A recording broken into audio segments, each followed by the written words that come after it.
ですね、私はちょっと質問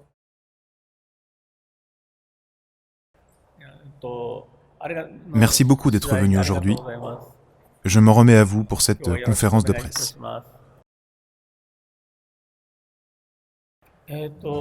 Quand j'étais enfant, vers le CP, je me souviens d'un livre de la Divine Comédie chez moi. Au début, je ne l'ai pas vraiment lu, mais je regardais les illustrations. Je me suis ensuite forcé à le lire.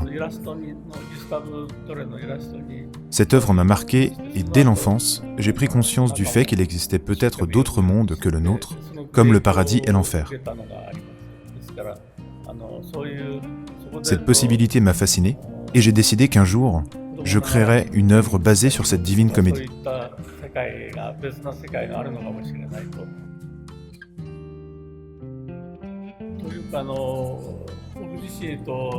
En effet, j'ai toujours voulu mettre en place des mangas différents, avec des univers encore inexistants.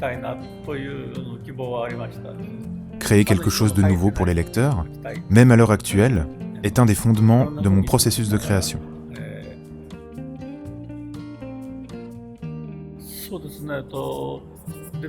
Devilman est une histoire que j'ai créée de toutes pièces. Cependant, je me suis toujours posé la question de savoir si certaines influences inconscientes étaient présentes. Quoi qu'il en soit, le monde actuel se rapproche de plus en plus de ce que j'avais imaginé pour cette série.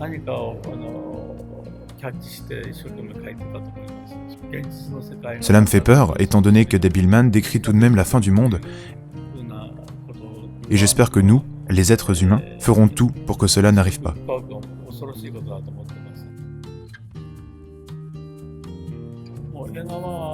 Les films tiennent une place importante dans ma vie. J'essaye d'en regarder au moins un par jour, mais je peux également en voir jusqu'à 3. C'est facile d'en voir autant de nos jours grâce aux nombreux dispositifs de diffusion. Quand j'étais enfant, la majeure partie de mon argent de poche était utilisée pour le cinéma. D'une manière ou d'une autre, cela a dû avoir une influence sur mes œuvres. En tout cas, il est certain qu'il s'agit d'une des bases de mon imagination. Il y a beaucoup de réalisateurs que j'apprécie et c'est difficile de sortir des noms en particulier. À chaud, je dirais que j'aime beaucoup Kurosawa Akira pour le cinéma japonais, mais il y en a plein d'autres. Vous devez le savoir, mais j'ai aussi écrit des mangas humoristiques. Et c'est en regardant L'Homme de Rio, avec Jean-Paul Belmondo, que je me suis dit que moi aussi, j'étais capable de faire de la comédie en utilisant certains procédés propres à ce film.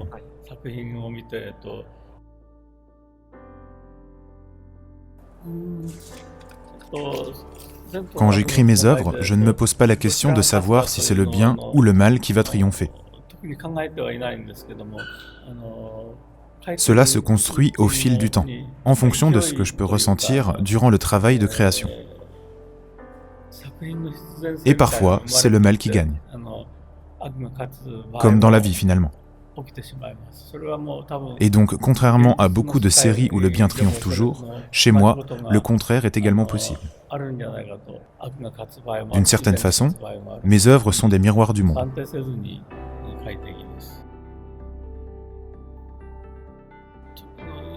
J'ai essayé de me plonger dans ce style de robot plus réel, même si je ne savais pas du tout si cela allait plaire au lecteur ou non. À cette époque, c'était une période où je ne pensais pas forcément à refaire des séries de robots. Je voulais faire des choses différentes. C'est pour cela que les choses se sont passées ainsi. Comme je suis d'une nature très curieuse, j'ai toujours eu tendance à vouloir me lancer de nouveaux défis.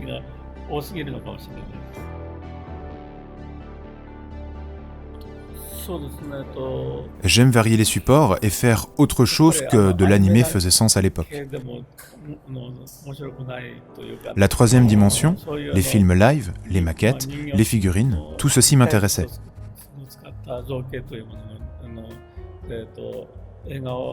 De plus, je regardais fréquemment la série Thunderbird, l'engouement pour Star Wars commençait. Alors, je n'ai pas eu la chance de participer à un projet aussi conséquent que Star Wars, mais quand on m'a proposé de participer à l'élaboration d'une série utilisant des figurines, j'ai de suite accepté de relever le défi.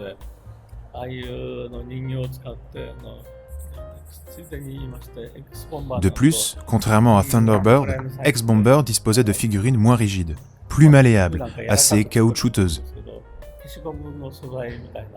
Et je suis heureux d'avoir pu travailler avec ces techniques.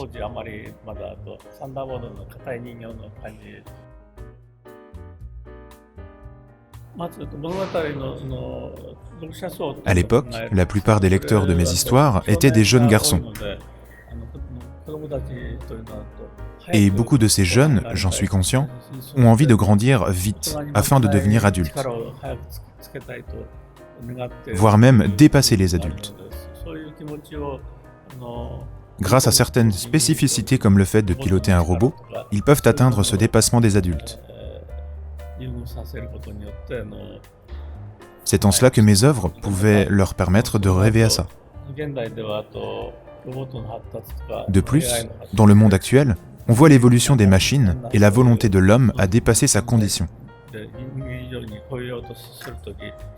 Il ne serait pas étonnant de voir une sorte de fusion de l'homme et de la machine dans un futur proche.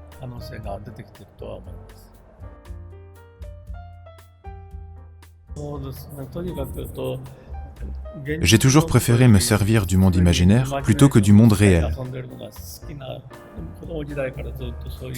De plus, j'ai toujours apprécié les films et les romans traitant de ces univers. C'est grâce à cela que je peux développer mon propre imaginaire, et ce depuis tout petit. De cette façon, en me nourrissant de ces mondes de fiction, je peux créer et diffuser à travers le monde. Tout ceci est très enrichissant personnellement.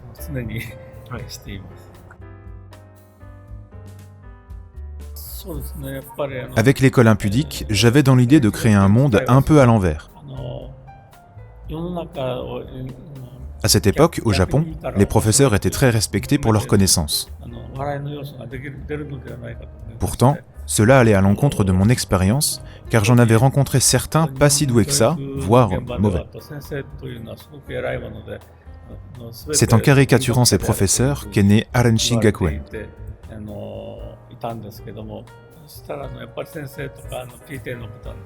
Vous le savez, ce manga a défrayé la chronique, et j'ai été très conspué à cette époque, notamment de la part de professeurs et de parents. Cela me gênait que les gens n'arrivent pas à comprendre mon message. D'une certaine façon, j'ai affronté les détracteurs de l'école impudique par le biais de ce manga lui-même, en rendant ma satire de cet univers encore plus acerbe, allant même, à la fin du manga, vers un véritable pugilat.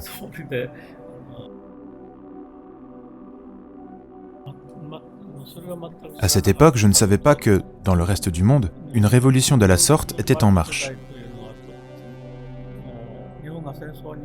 Pour ce qui est du Japon, après la fin de la guerre perdue, il y a eu une période économique très compliquée et les parents de l'époque étaient encore influencés par l'éducation stricte reçue durant la période de l'entre-deux-guerres. Éducation dans laquelle l'érotisme était néfaste, tabou.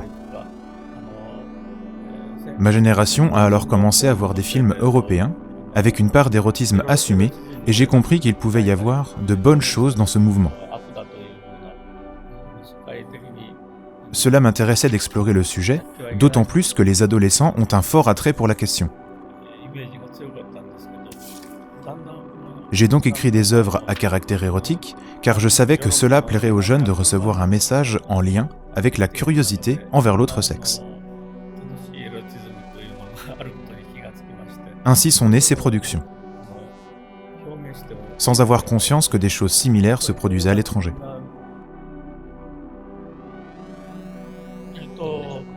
Un projet est en place, mais il avance petit à petit. Rien de concret pour le moment concernant une date de sortie, mais j'espère qu'un remake de Grendaisa verra le jour d'ici quelques années.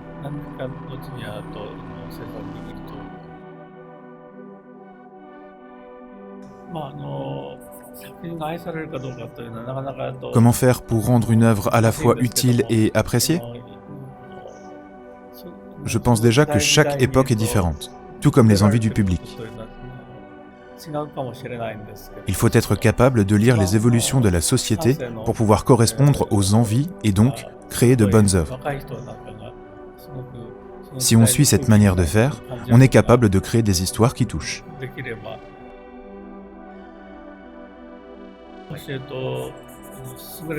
En effet, si j'arrive à me mettre d'accord avec un super illustrateur et un super auteur, capable d'adapter mes œuvres à la française, je serai très heureux que cela se fasse.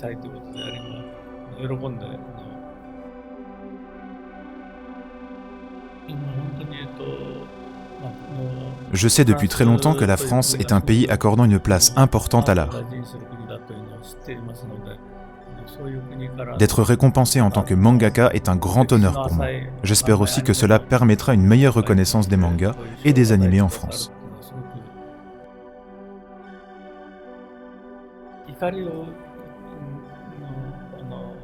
Je ne sais pas si on peut vraiment parler de rage ou de colère. Je ne suis pas le mieux placé pour répondre à cette question. Mais je sais juste que dans de nombreuses œuvres, que ce soit film ou autre, lorsqu'on veut décrire des sentiments extrêmes, c'est souvent la colère qui prend le dessus. C'est peut-être ce constat qui m'a servi de base. Le vecteur de la colère permet de faire en sorte que l'histoire déborde d'énergie. C'est certainement pour cela qu'il y en a dans mes œuvres, mais je ne sais pas vraiment si elle vient de moi.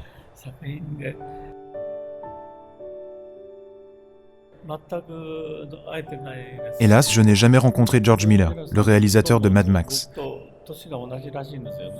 Mais je sais qu'on a le même âge. Alors je me dis que c'est peut-être une des raisons pour lesquelles nous avons créé des univers similaires. Et pour l'illustration que j'ai réalisée de Mad Max, quand on me l'a proposé, j'ai accepté avec un grand plaisir.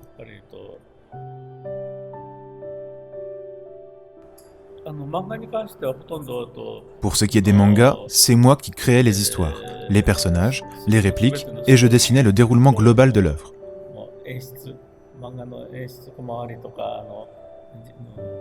La plupart du temps, mes assistants étaient chargés de dessiner les arrière-plans et les fonds de case.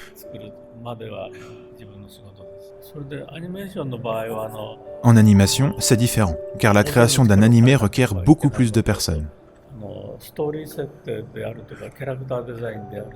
J'étais en charge de l'histoire et du chara-design. Je transmettais alors ces informations au studio d'animation, qui s'occupait de la création finale. Comme pour les animés, ce n'est pas moi qui dessine les personnages. Même en transmettant certaines données sur les caractères design, ceux-ci ont tout de même évolué afin de coller à de l'animation. On ne peut rien faire à cela.